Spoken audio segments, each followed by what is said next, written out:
tarde a todos. Vamos já dar início aí à nossa live. Vou aguardar aí o pessoal entrar um pouquinho. Os retardatários. Lembrando, nós estamos hoje com a doutora Cristiane Pereira, nossa parceira aqui da Sinapse. Nós estamos diretamente da Sinapse, e Cristiane é nossa parceira, podemos quase que dizer que é a ultrassonografista da casa. Afiliada. Porém, exatamente, porém, ela tem a clínica própria dela, a Ultrassom Muri, e a gente fica muito grato, satisfeito de saber que o distrito, eu falo quase bairro, né? É difícil às vezes para a gente lembrar distrito aí, enfim. Para Muri é muito legal que a gente esteja vendo cada vez mais profissionais da área aí chegando. Foi para nós aí uma parceria que vem do que, Cris? Um ano já é pouco, não é isso? Um ano, né? Certamente, né? Então vamos esperar aí, vamos ver se a turma está entrando. Meninas, por favor, mostrem pra gente aí quando está uma hora boa pra gente começar.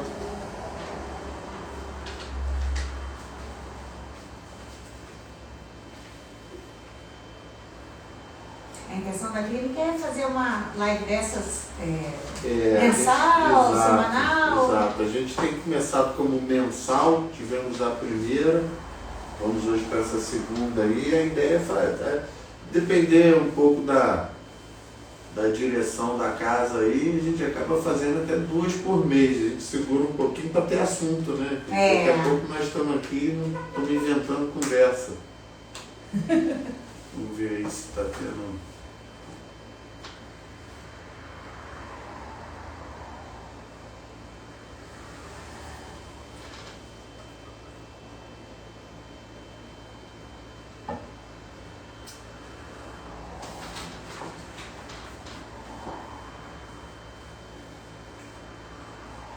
Bom, hoje a gente vai falar de ultrassonografia, né?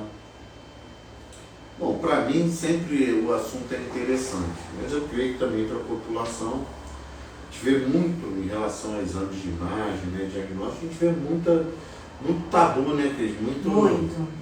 Né, a gente vê exemplos, né, o raio-x de crânio, né? A gente vê às vezes o pessoal, eu tô com uma dor de cabeça, faço um raio-x de crânio, né? E a gente sabe que não tem valor nenhum para esse tipo de situação. A população, né? às vezes, é muito desinformada de uma coisa que ela faz corriqueiramente, mas não sabe por que está fazendo, para que está fazendo. Exato. Essa eu acho que é o principal valor aqui das lives, acho que é esse, é a informação para a população leiga. Né? A gente tem hoje muito acesso às mídias e às vezes a mídia, estamos usando a mídia aqui, mas às vezes a mídia ela não tem a referência técnica, né, bibliográfica, né? A gente vê muito isso, né? O pessoal brinca, né, o Dr. Google. E é muito perigoso, né, gente? Porque é um compilado de informações que se pega ali sem nenhum tipo de critério técnico, de revisão, e se joga tudo no mesmo lugar. Comprou, tá ali, né? Tá bonito, compra e vambora. É aquilo ali, tá certo. Bom, acho que podemos começar, né?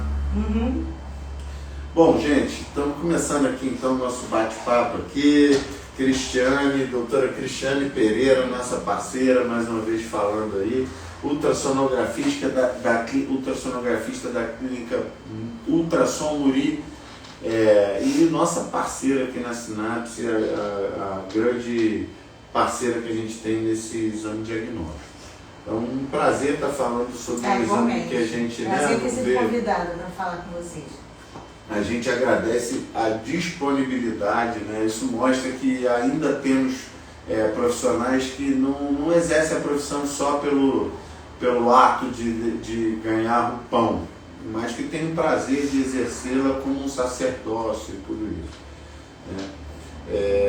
Cristiane já está, na verdade, vem lá do Rio, né? Assim como eu vim há 20 anos atrás.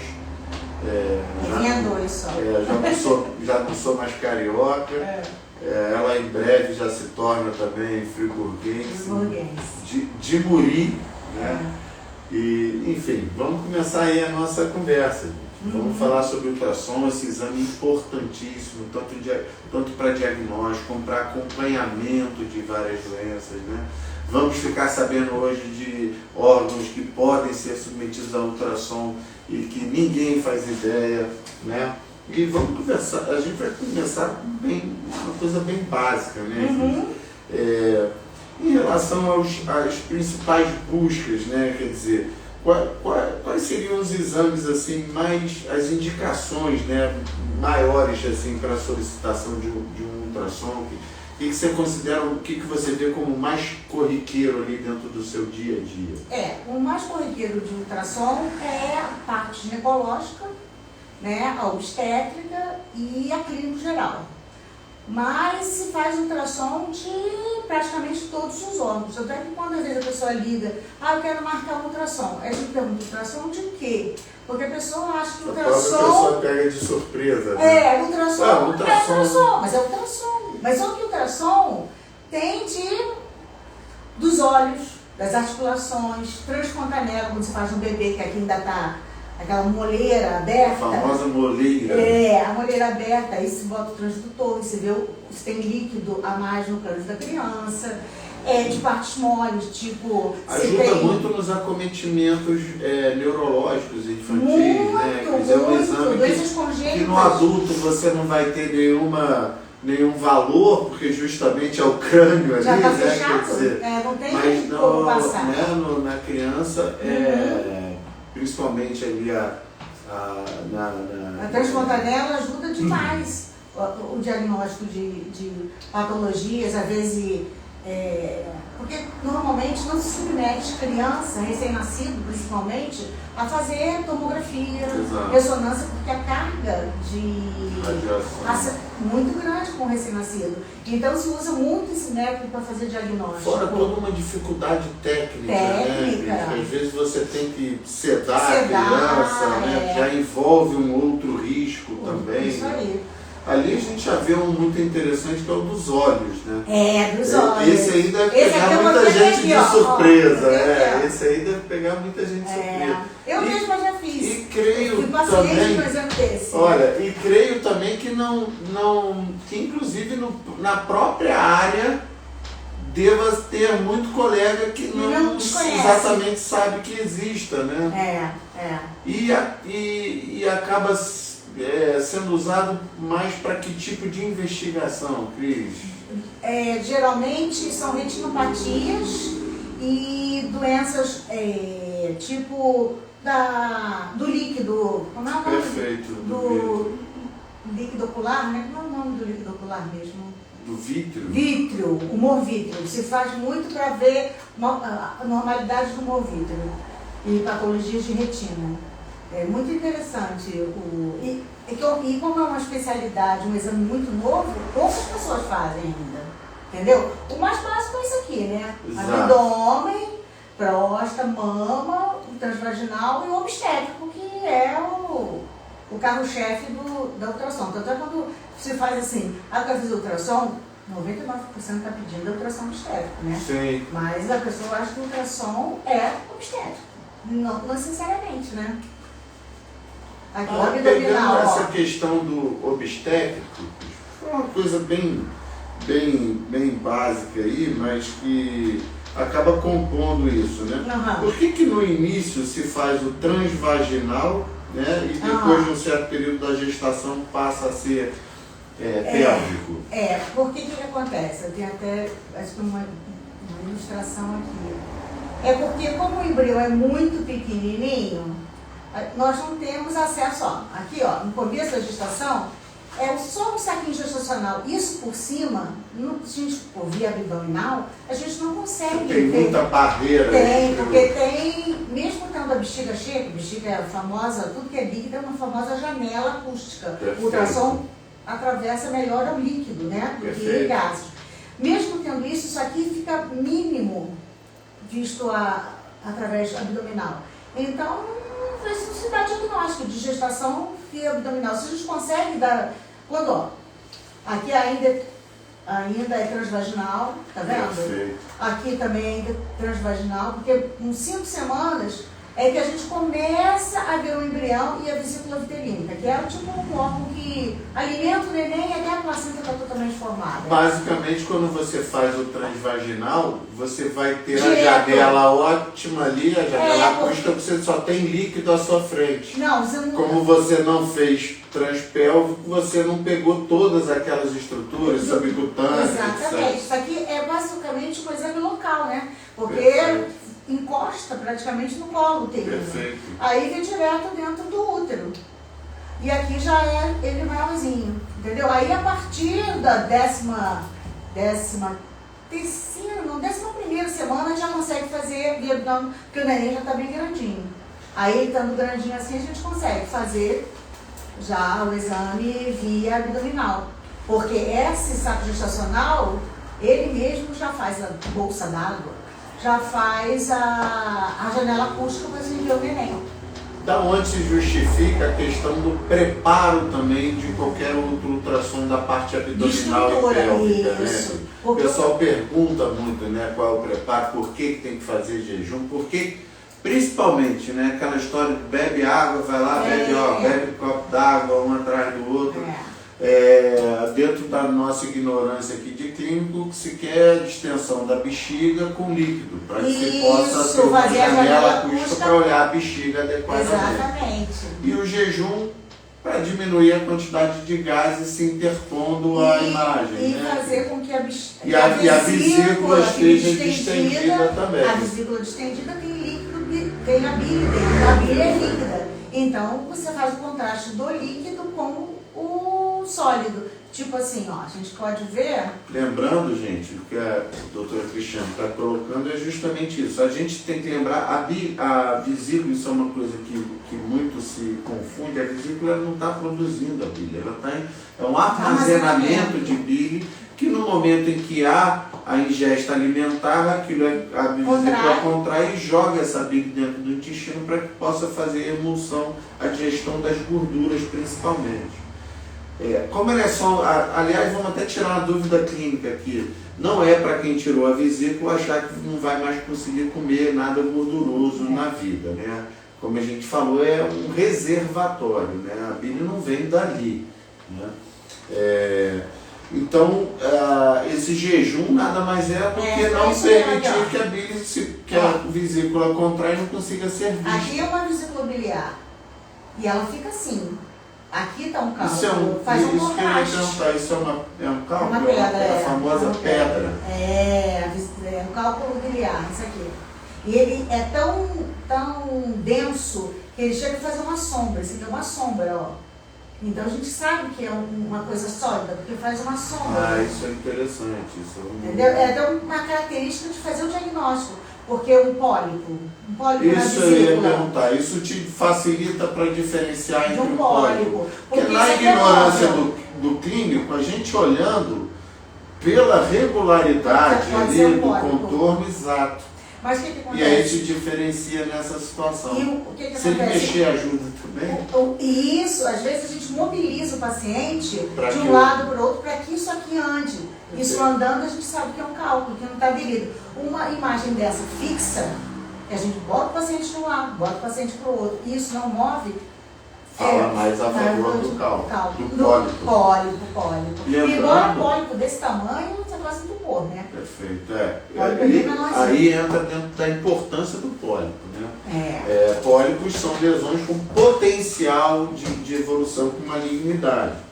Nem todo pólipo de vesícula vai ter essa característica mais preocupante. Tanto que nem todo tem uma indicação cirúrgica tremente. É só acompanhar, né? Exato. Mas enfim, isso é muito interessante, até porque tem muita gente que nem sabe que pode ter pólipo em vesícula. Outra coisa é dilatação renal, aqui por causa de um cálculo renal. Aqui o cálculo renal fez fazendo a sombra também, como tá vendo? Você colocou. Característico, entope a saída da urina, né? E aqui dilata o rim, isso é uma dilatação, está com líquido. Tudo que é preto no ultrassom é líquido. Entendeu? Massas sólidas são cinza. Perfeito. Aqui, ó. Aqui é um tumor hepático, ó. Tá vendo? Você vê que tem uma cor diferente dessa. Esse é um pouco cinza mais claro. Aqui seria a coloração normal do parente. Aqui não, aqui já está mais branco, aqui já é estetose, com acúmulo de gordura nas células hepáticas.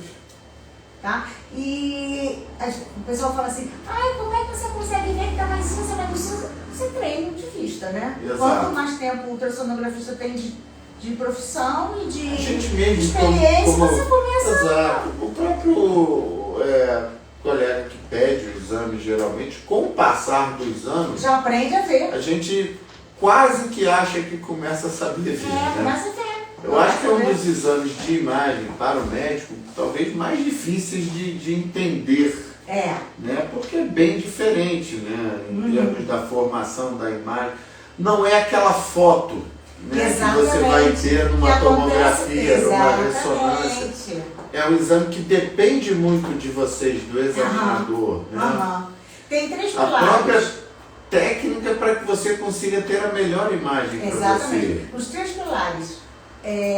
O aparelho em si, né? Porque tem aparelhos modernos que são cinematográficos. Tem os aparelhos mais antigos que são péssimos. E o operador, né? A experiência do operador, quanto tempo o operador está ali naquele dia a dia, vendo e revendo as imagens. E o terceiro é o próprio paciente. Porque se o paciente não faz um preparo adequado, pronto. Aí a vesícula não distende, porque não tem um jejum, ela não ficou em repouso, e aí ela é obrigada a se contrair, porque a pessoa se alimentou, a bile vai sair para fazer a digestão, como você falou.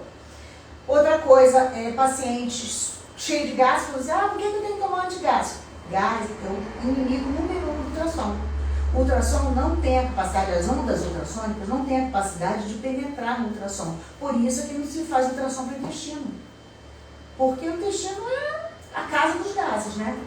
Então, para a gente ver a estrutura abdominal melhor, a gente tem que fugir do intestino. Entendeu? Ele quem, inclusive, atrapalha, né? Quando você tem lá o relato, olha, o exame foi comprometido pela interposição gasosa. Exatamente. Entendeu? Então, o Cristiano já até respondeu pra gente em relação a como o profissional faz a diferença no exame, né? Quanto à qualidade do aparelho que você estava falando, Cris, existe realmente muita diferença em termos das gerações, das imagens, né? A gente ouve de aparelho 2D, 3D, 4D, enfim. O que acontece? O aparelho, isso aqui é 2D, são 2 dimensões, entendeu? O 3D, ele já faz a gente está vendo um diâmetro principal, um lateral. Longitudinal, transversal, é o que a gente pode fazer. É uma imagem aqui, ó, que é da próstata, uma próstata aumentada. Isso aqui é uma imagem transversal e aqui uma imagem longitudinal. Só dão esses dois tipos de imagem. Já aqui, ó. Ela já monta uma imagem, tá vendo? O 3D monta uma imagem. Qual a diferença do 3D? Você tem diferentes tem volume, mas é montado através de várias fotos que são tiradas e o profissional monta isso aqui, monta um desenho, entendeu? Isso não é em tempo real. A 4D é em tempo real. O aparelho, você não precisa tirar várias fotos e o aparelho monta. O aparelho, imediatamente, quando você faz o 4D, ele monta. E a fidedignidade é absurda. Isso aqui é 4D, isso aqui não é 3D. No 3D, as crianças ficam meio monstrengas, sabe? Não fica muito bonitão. E o 5D Tá falando. É quase falando, porque além de ser, é tipo um filme mesmo. Esse aqui é o mais moderno de todos. Isso aqui é cinematográfico. Outra função que esse pessoal pensa assim, só serve para ver carinha de neném. Não, serve para ver também, ó. Isso aqui é um útero bicorno, tá vendo? Uma estrutura que a gente vê, quando a gente corta aqui no 2D, a gente vai ver 2 cavidades uterinas. A gente vai dizer que é um útero bicorno. Mas se fizer num 3D, a montagem já monta uma coisa estruturada, entendeu? Quer dizer... Algumas patologias você vai ter uma diferença importante para diagnóstico. Algumas coisas interessam. Outras coisas é perfumaria. Tipo, neném é perfumaria. É muito mais a qualidade da imagem. Pode ver a mãe, ver bonita, e filma, mostra pra família. Mas, clinicamente, isso aqui, ó, é perfumaria, entendeu? É mais moda. Pegando esse embalo aí, Cris, a gente até queria que a gente colocasse mais realmente a questão para a população, né? Que a gente acaba sabendo um pouco. Mas fala um pouquinho pra gente em relação a ultrassom, tomografia, quando que um vai ser mais adequado que o outro, né? Quer dizer, uma coisa a gente já colocou aqui, né? Se está falando de intestino, a gente tem a tomografia como um método excelente para que você olhe ele do ponto de vista por fora, digamos assim. E a colonoscopia, que é um exame, né, endoscópico, a gente consegue ver a parte da mucosa, a parte inferior. Você não vai geralmente ver uma tomografia, você não vai ver não vai pedir um ultrassom para ver, né, intestino. Agora, é muito claro para os médicos, né, mas queria que você colocasse isso aí para a turma, em relação a fígado e vias biliares, né, que às vezes o paciente ele tem uma certa dificuldade de entender. Você pega e fala, olha, não, para ver a vesícula aqui a gente vai fazer um ultrassom, e o paciente fala, não, pode pedir logo uma tomografia, né? E você explica que não. Então fala isso um pouco para a gente, que geralmente para fígado e vias biliares não tem melhor ultrassom. Não tem melhor ultrassom. O que acontece? A tomografia, o que ela faz? Ela faz uma média de 600 cortes de todo o tecido que você, do abdômen, faz aqueles cortes transversais do abdômen e depois é montado pelo computador o órgão inteiro, entendeu? Através de radiação. Já a ressonância já usa dispositivos eletromagnéticos. Então, faz a mesma coisa, só com dispositivos eletromagnéticos, dá uma imagem muito mais acurada. Só que em órgãos mais sólidos, como o fígado, como a vesícula, que a gente tem como olhar através da bile, é desnecessário, entendeu? Eu já fiz exame quando a pessoa tinha cálculo e a tomografia não tinha viu nada. Exato, a gente como médico, você tem uma suspeita maior, você tem a tomografia e mesmo assim você fala, eu vou pedir um ultrassom para olhar melhor. Acho que é um dos poucos órgãos em que a gente faz isso, né? A tomografia tá assim, mas eu vou pedir um ultrassom. Parece que a gente está andando ao contrário, né? Mas não é a questão da fidedignidade de cada exame. Por isso que a maioria dos médicos já primeiro fazem ultrassom. Depois é que vão para frente. É como se desse um tiro de canhão numa coisa que não vai pegar, né? Perfeito. Aí é uma coisa até que eu acho interessante colocar, Cris, porque a gente está falando de dois exames que há radiação. Sim. Tomografia, ressonância. E mesmo assim tem muita gente que fica às vezes com medo do ultrassom, né? Poxa, mas eu fiquei grávida, eu fiz ultrassom todo mês, meu Deus, eu vou ter algum problema?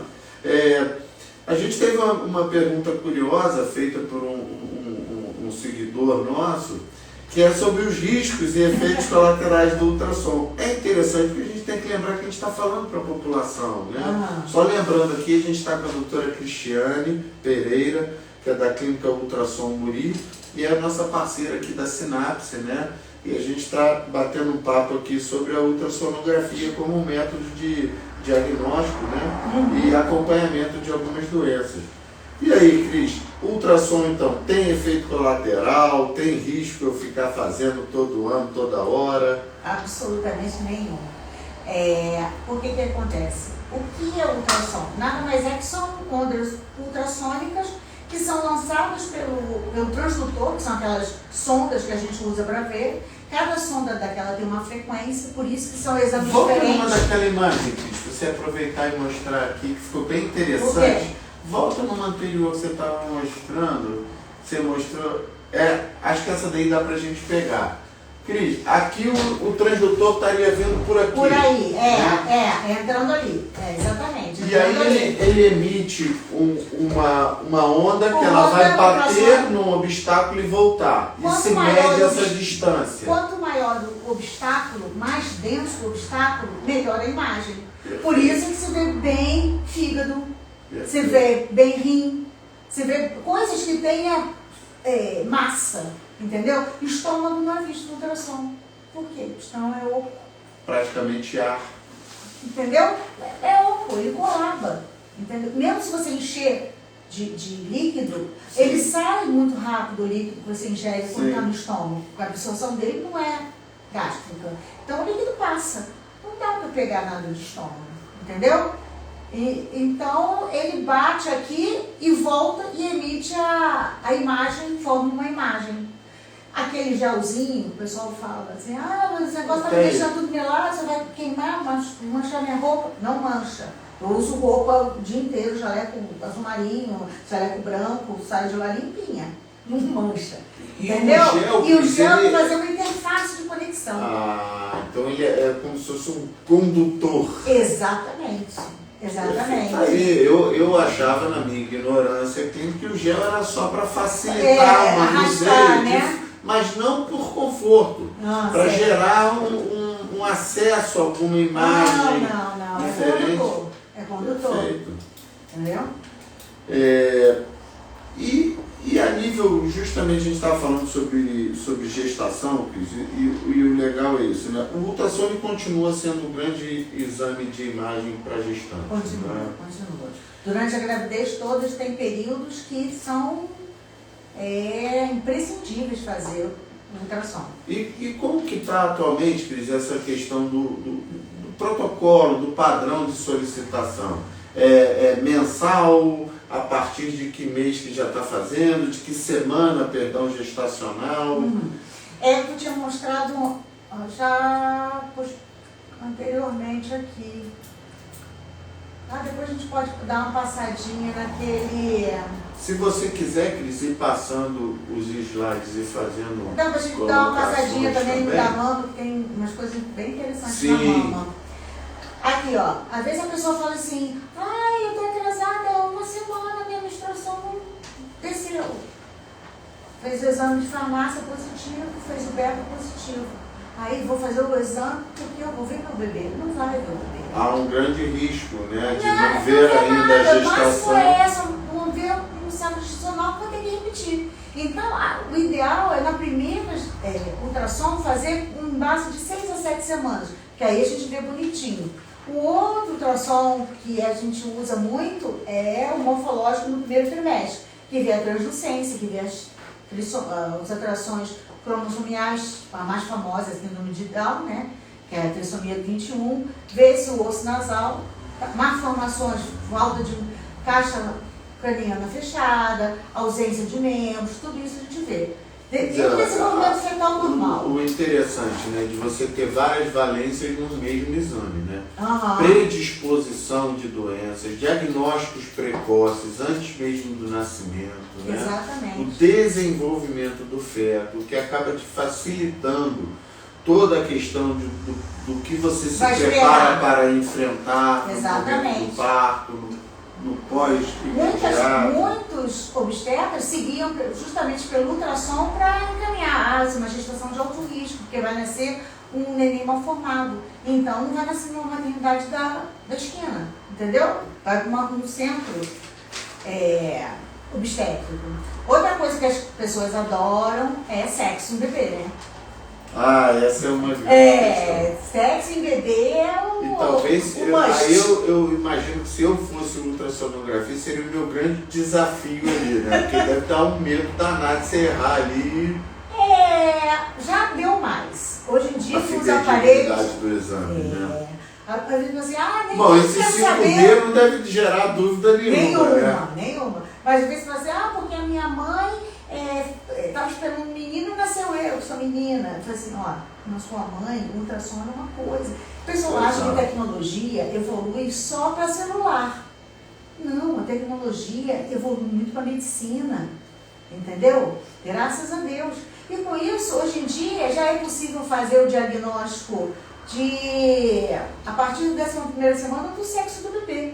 Olha. Porque a gente considera o broto genital isso aqui, ó. O broto genital perpendicular, paralelo ao eixo do bebê, é uma menina. Olha. O broto genital perpendicular é o menino. Claro que para isso a gente tem que ter um bebezinho bem... A posição bem paralela, isso. Né? Aí eles falam assim, não deu para ver. Isso não dá para ver, entendeu? Mas nessa época já dá para ver, é muito nítido isso aqui. Ali seria uma menina, então? Aqui seria uma menina. E aqui um menino. Um menino. Olha, até que...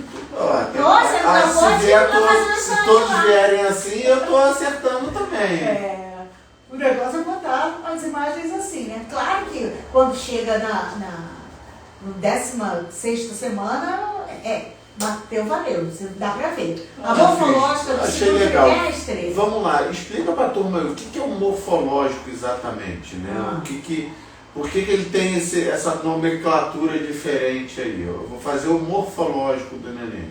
São algumas coisas específicas que se vê nesse exame, não é isso? O que acontece? Nesse exame, que eu considero tanto do primeiro trimestre quanto do segundo, os dois mais importantes da gestação, que é quando se vê todas as malformações internas e externas do bebê. Tipo assim, o lábio leporino, que é aquele o exame aberto, que a gente fica mais angustiado para ver. A gente conta os dedinhos, entendeu? Do pé ou da mão. O sexo fica muito mais nítido, ó, menininho. As cavidades, aí por dentro do organismo, né? As 4 cavidades cardíacas, a gente vê o diafragma, vê o pulmão do bebê, vê a vesícula do bebê, aí vê tudo, vê os rins. Impressionante como hoje evoluiu, né? A mão ali. Agora, pela própria evolução dos ultrassons prévios, porque eu imagino que o morfológico ele seja baseado numa data gestacional. Sim. A partir de agora já pode fazer o morfológico. 21ª, Mas se você, como ultrassonografista, está vendo que o desenvolvimento ele não está na velocidade que deveria ser, para mais ou para menos, você pode indicar, olha, vamos fazer um morfológico numa data um pouco diferente, que o teu está indo um pouquinho mais lento, eu não vou ver tanto agora. Isso acontece? Acontece, mas quando tem essa diferença de evolução, é porque tem algum problema, entendeu? Entendi. E aí isso já dá... ele passa a ser importante, talvez, né? Aí já dá uma dica para o obstetra, para ver. Às vezes é uma pré-eclâmpsia, uma pressão alta, entendeu? É alguma coisa, uma diabetes. Às vezes uma alteração materna, que dá alteração no bebê. Aí, basicamente, Isso que eu ia te falar, eu ia até perguntar sobre isso agora, mas eu queria ver se você quiser seguindo essa sequência, a gente vai perguntando. Isso é uma coisa interessante. Vamos lá, Cris. Quando que deve se ter Doppler? Quando que todo exame que eu puder ter Doppler é bom? Não é? Quando que deve ser pedido o Doppler associado ao ultrassom? Quando que não? Isso é um geral. O Doppler basicamente avalia a vascularização, tá? Todos os órgãos que o ultrassom vê, o Doppler pode ser jogado, que na verdade vê o fluxo sanguíneo aqui, ó, o fluxo sanguíneo. As patologias mais importantes para o uso de Doppler é quando você tem uma patologia, entendeu? Você tem um tumor, aí você quer ver muito vascularizado e mau sinal, entendeu? O bebezinho, vê a placenta, o neném não está crescendo, será que a placenta, isso é uma placenta, está jogando sangue suficiente para o bebê? Os chantes. Isso. Os desvios, né? Se alguém está roubando sangue exatamente. Se o neném não está crescendo, se ele tem uma vascularização boa cerebral, se o cordão umbilical está pérvio para poder passar o sangue. Então, geralmente, quando se tem uma patologia, se faz um Doppler para complemento e investigação daquela patologia. Não é um exame de rotina. Todo mundo tem que fazer um exame com Doppler. Entendeu? E também houve uma evolução muito grande também no Doppler em si, né? Muito. Antigamente, a gente via as coisas, jogava o Doppler colorido e não conseguia saber se tinha um fluxo bom ou fluxo ruim. Hoje em dia, o próprio aparelho te dá quanto de resistência está nesse vaso ou não. Entendeu? Se tem muita resistência, é porque está impedindo de entrar sangue. Então, hoje em dia, eles fazem, os aparelhos mais modernos fazem esses cálculos todos. O médico facilita a nossa vida. O médico fica de espectador. Entendeu? Mas o quê? Vamos lembrando aqui, a gente está com a doutora Cristiane Pereira, que é diretamente da Sinapse. Estamos falando um pouquinho sobre ultrassonografia. E, Cris, em termos desse avanço da medicina, imagem, tudo isso, né? A gente vê que pela própria evolução do aparelho, a gente, em relação à ultrassonografia, não vê como um exame que deva se tornar obsoleto, nada disso, não, né? Não. Ao contrário, talvez. Ao contrário. Até porque é um exame não invasivo, né? Então... E é o que eu falei, quanto mais a tecnologia avança, mais o ultrassom acompanha, entendeu? Então, hoje em dia, tem muito uso da elastografia, já estamos usando. O que é a elastografia? Para ver se o fígado está, mais usado na parte hepática, para ver se ele está endurecido por um excesso de gordura. Quanto mais cirrótico, né, quanto mais tem cirrose dentro do fígado, mais endurecido. E essa elastografia faz justamente batendo a sonda, batendo-se os sons ultrassônicos e faz a resistência em volta. Só que agora mede-se essa resistência. Tem os aparelhos novos já medem essa resistência. Tem sido um grande aliado nesse complemento da avaliação, isso. Né? Principalmente a esteatose, que cada vez mais está em voga. Demais. Um monte de processado, um monte de coisa porcaria que a gente come e é oferecido para a gente 24 horas. Outra coisa que está acontecendo... que a gente ainda está, inclusive, descobrindo todas as causas, né? Outra coisa que aparece muito agora, a evolução do ultrassom, eles estão já bolando aparelhos, né? Esse ainda não existe.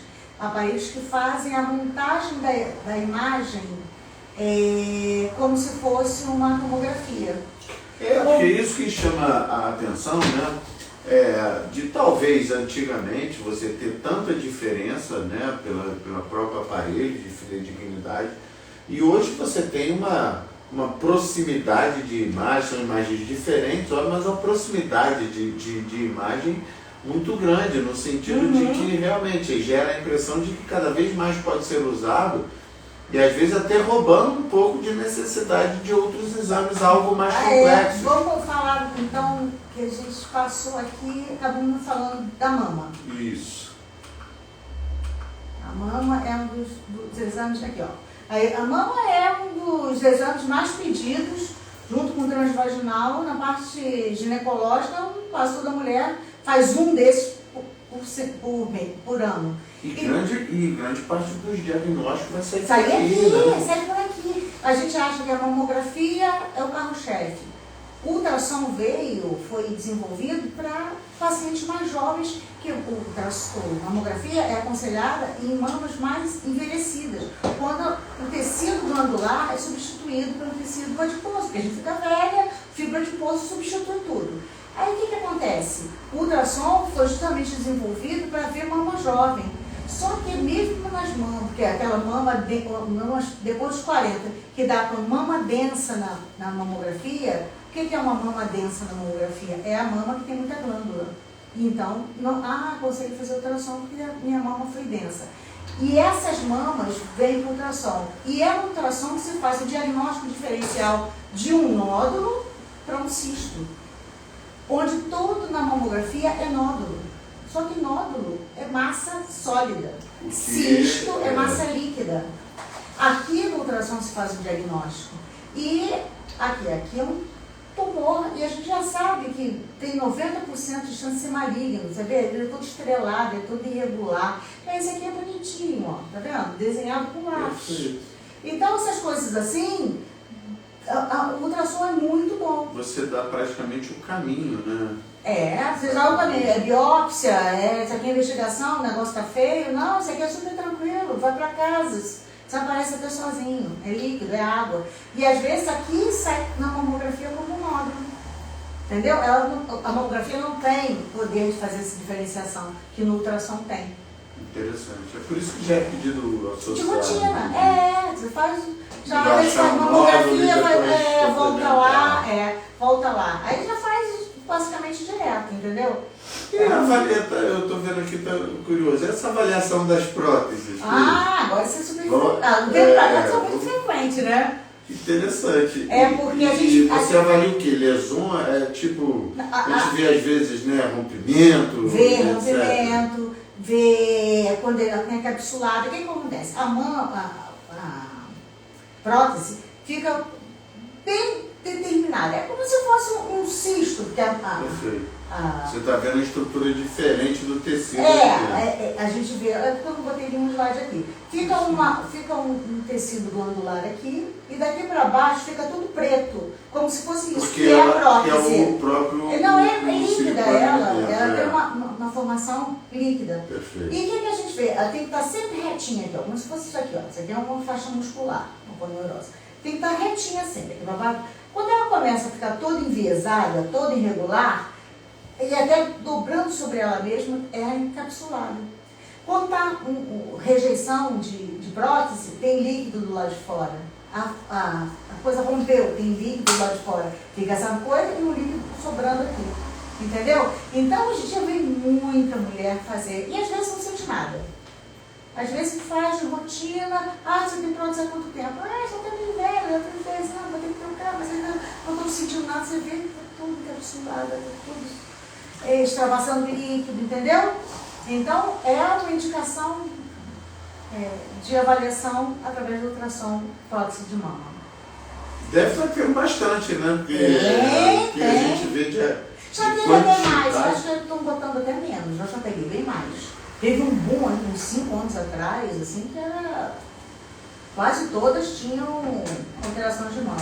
Mas o ultrassom tem uma abrangência boa para tudo, entendeu? Dá para você fazer bastante diagnóstico. Outra coisa que eu lembrei, mais, né? Outra coisa que eu lembrei que faz muita diferença e as pessoas, até médico mesmo, não sabem pedir. É o ultrassom para ver uma hérnia abdominal. Aí pede ultrassom de abdômen. O que acontece? As sondas têm frequências diferentes. As sondas que veem mais à superfície têm uma coisa coisa ultrassônica muito maior. Parece que a frequência seria mais baixa, não. São maiores frequências. Que é onde a gente vê a parede abdominal. O ultrassom abdominal se vê os órgãos internos. É uma outra sonda, é um outro exame. Então, às vezes a pessoa diz assim, eu fui fazer um ultrassom de abdômen total para ver essa hérnia aqui, com esse caroço aqui no meio perto do meu umbigo. Aí eu já explico. Olha só, se é para ver isso aí, não é esse exame. Você vai fazer esse exame para ver outra coisa. Se o senhor quer fazer o exame para ver outra coisa, legal. Mas isso aí não vai ver. Porque às vezes o cara é desavisado. Aí ele faz preparo que na hérnia não vai precisar. Faz preparo, faz isso, faz aquilo, bebe água, faz o jejum, toma o... Então até dá para entender, se você pediu, mas aí você vai ver na indicação só.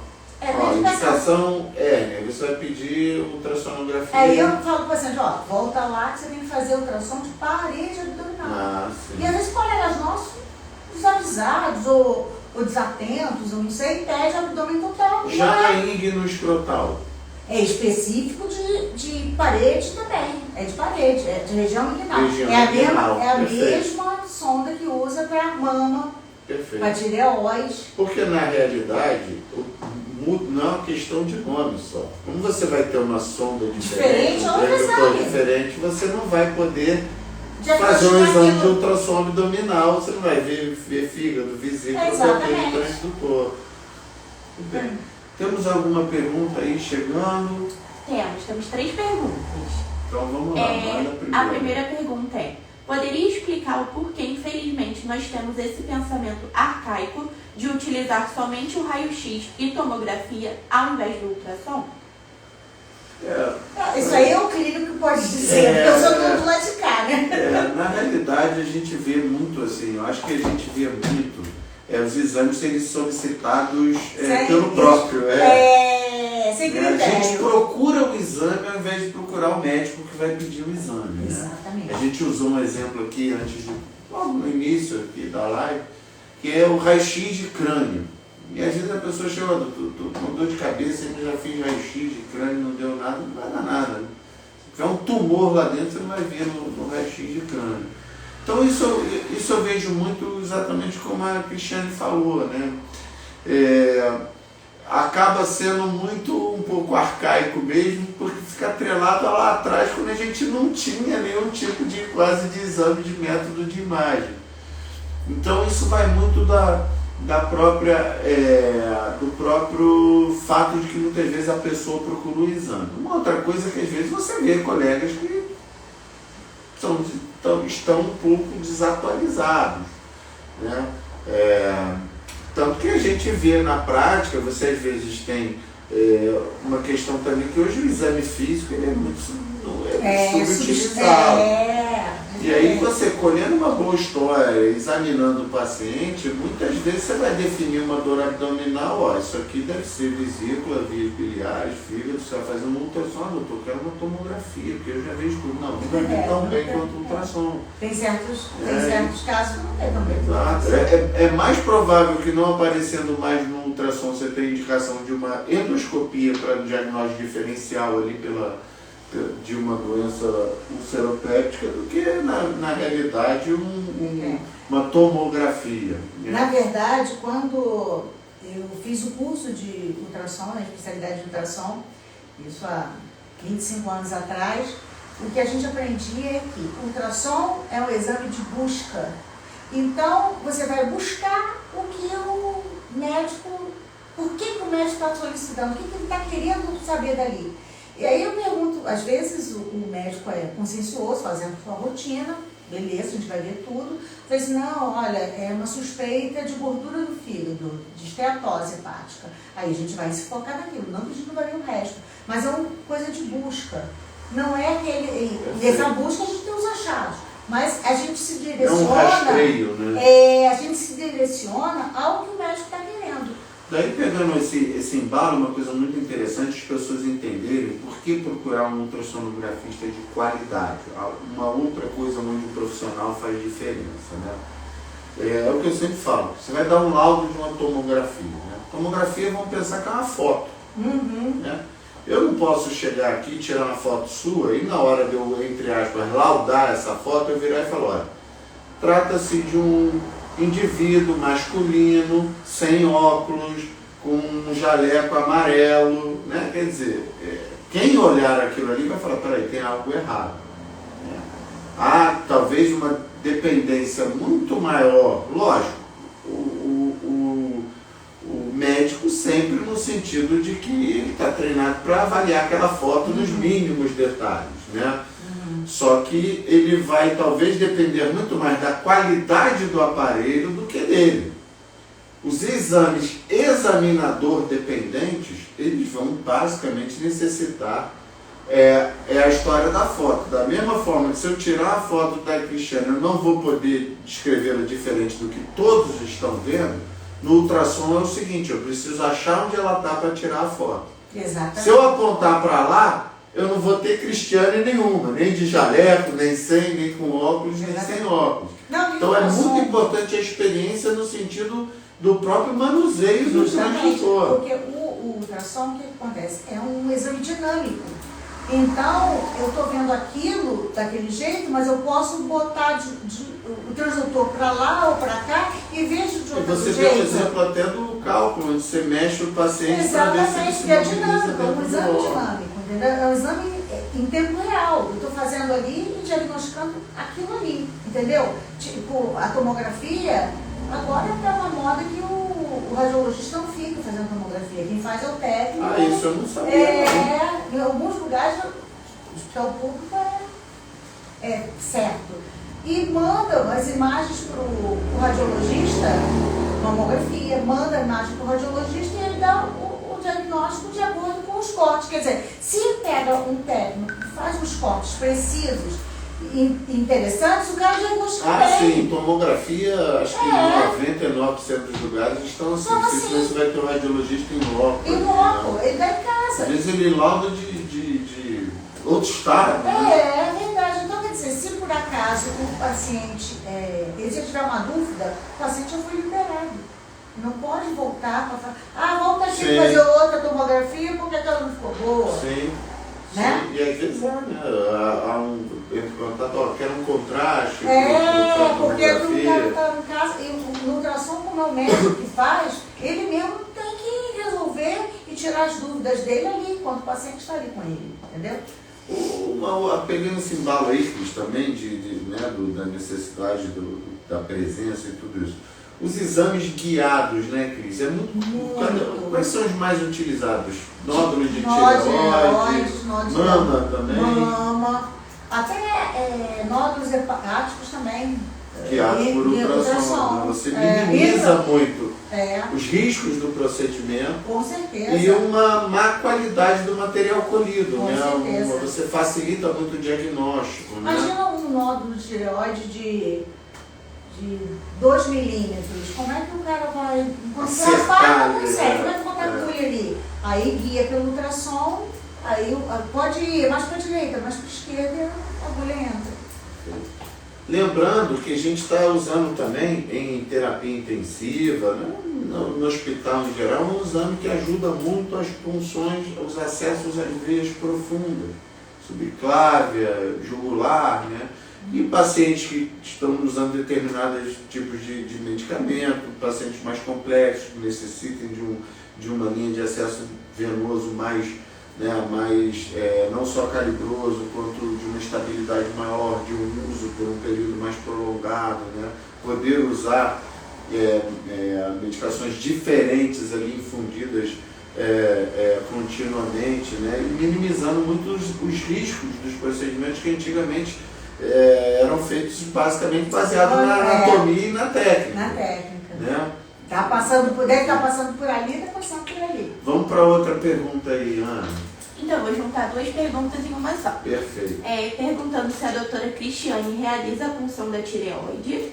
E o outro colocou: pela ultrassonografia, temos como verificar derrames pleurais e cardíacos.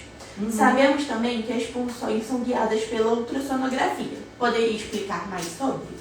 A punção a gente falou agora, né? Isso aí, derrame pleural dá para ver através da janela acústica do fígado. Principalmente, derrame pleural da pulmão direito, a gente vê a quantidade de líquido dentro do pulmão. Entendeu? Você realiza a punção da tireoide? Não realiza. Isso geralmente é muito realizado em centro cirúrgico, ou então em lugar mais estéril do que um ambulatório, do que uma clínica, tá? É porque acaba sendo um procedimento mais invasivo. Tem uma outra pergunta aqui também. Qual exame é mais eficaz para fazer quando temos um nódulo mamário?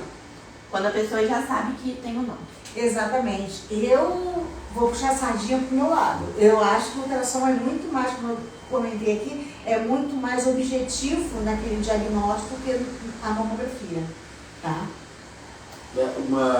Lembrando a diferença importante que a Cristiane falou, da mamografia na realidade de gerar uma imagem que é quase que única. Você sabe que tem uma nodulação, você não sabe o interior dela, o que é justamente o que vai preocupar mais ou preocupar menos. Um conteúdo cístico vai te dar muito mais tranquilidade para investigar do que um sólido, né?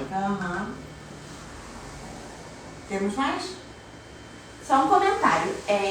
Acho que uma boa ultrassonografia vale mais a experiência do profissional. É isso aí.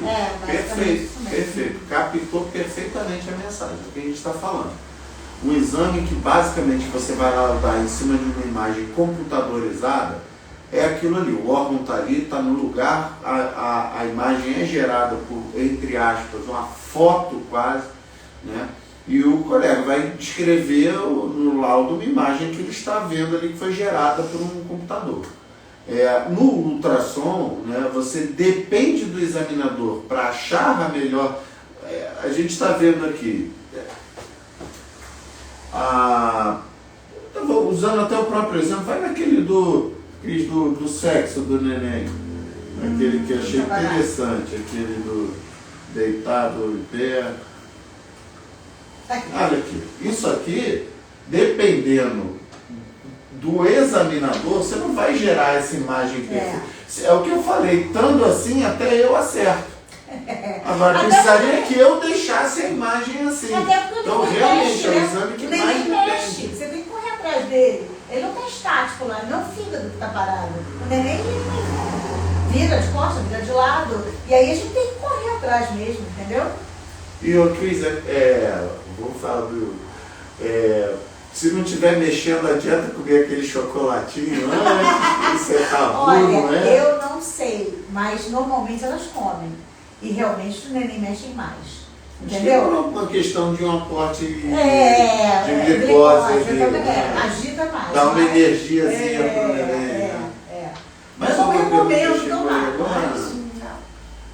Muito bem, Cris. Vamos ver se a gente deixou. Ai, meu Deus, tem mais algum aí? Acho que não, né? Voltar? Muito bem, gente. Olha, a gente queria agradecer a doutora Cristiane, né? Agradecer aos seguidores que puderam acessar aí, né? Esse é o início de um processo que a gente está muito feliz de fazer, dessas lives de curiosidade mesmo, pública, em relação à saúde. A gente vai ter mais vezes a doutora Cristiane aqui com a gente em assuntos específicos, né? E hoje foi um apanhado geral sobre a ultrassonografia, né?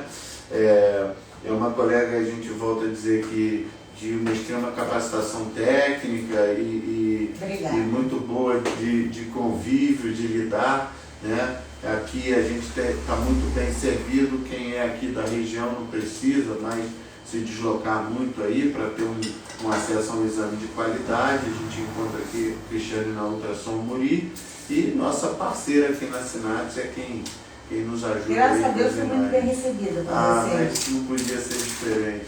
Então a gente agradece muito, agradece aí nossas meninas, Denise e Ana, que ajudaram a fazer aí a nossa live, então ficou cada vez mais especialista. E a gente já convida todos aí para nosso próximo bate-papo, né? Agora eu vou usar a nossa equipe aí para me lembrar quem é a nossa próxima live. Rodrigo. Ah, é verdade. A cor agora é a azul, né? Ah, então, sim. Então agora ainda em novembro. Novembro. Rodrigo Barros, urologista, muito conhecido na cidade, muito conhecido no Rio, vai falar um pouquinho pra gente aí do Novembro Azul aí. Mais uma vez, Cris, muito obrigado. Primeira de muitas aí, a gente agradece a todos. Obrigado. Tchau, obrigada.